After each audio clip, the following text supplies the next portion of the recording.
Assalamualaikum warahmatullahi wabarakatuh.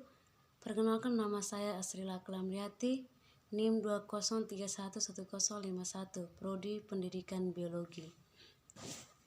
Saya akan menjelaskan media pembelajaran tentang sistem reproduksi pada wanita dan laki-laki. Pertama, saya menjelaskan tentang sistem reproduksi pada wanita.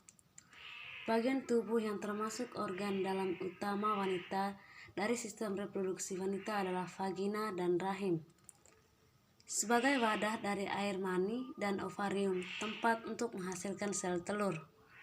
Jadi, fungsi sistem reproduksi itu yang pertama, memperoleh informasi atau sistem yang dapat menyimpulkan, mengelola, dan mengambil keputusan atau tindakan.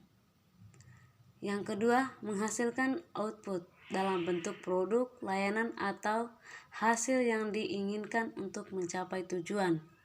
Jadi, ada beberapa urutan sistem reproduksi, ada yang namanya uterus. Uterus itu organ dalam sistem reproduksi wanita yang berbentuk seperti buah pir. Di bawahnya ada endometrium. Ini merupakan lapisan bagian terdalam dari rahim yang memiliki fungsi penting dalam reproduksi wanita. Yang berikut ada ovarium. Ovarium itu yang berperan sebagai tempat menghasilkan ovum dan hormon reproduksi. Dan di bawahnya ada ovum. Ovum itu berfungsi sebagai sel reproduksi wanita dalam sistem reproduksi. Dan berikutnya ada serviks. Serviks itu bagian bawah rahim. Bagian bawah rahim yang memproduksi lendir atau muku. Dan yang terakhir ada vagina. Vagina itu sebagai alat reproduksi wanita dan menjadi jalan masuk sperma menuju rahim.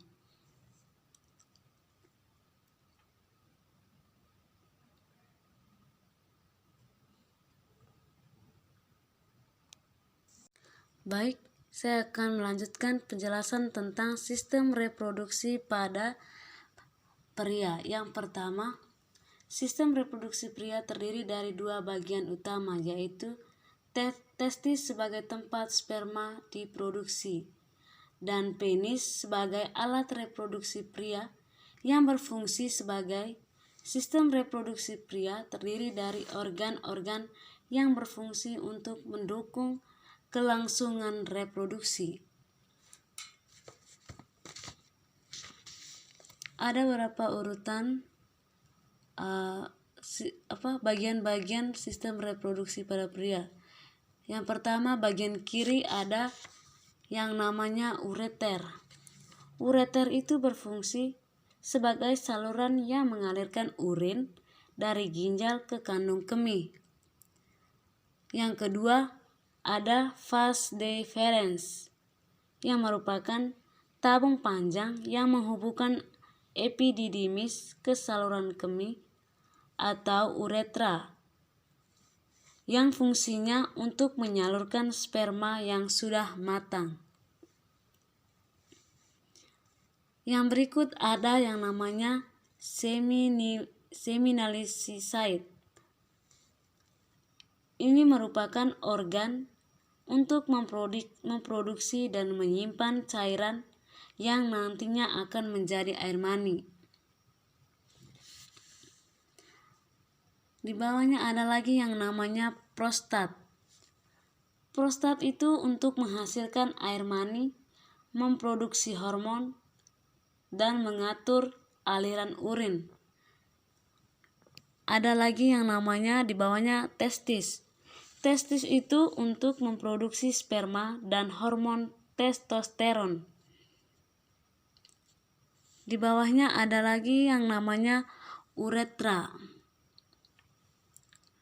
Uretra itu bagian dari perkemihan saluran yang tipis yang berfungsi untuk mengalirkan urin dari kandung kemih menuju lubang kencing.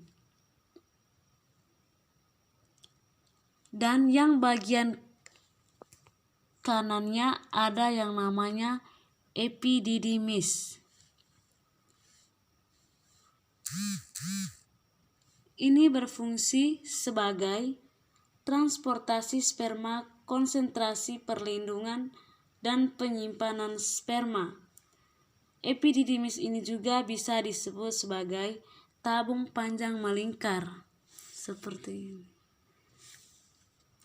Dan yang terakhir ada yang namanya penis heart, yang fungsinya pasti kita ketahui sebagai jalan keluarnya urin dan sperma. Baik, terima kasih. Itulah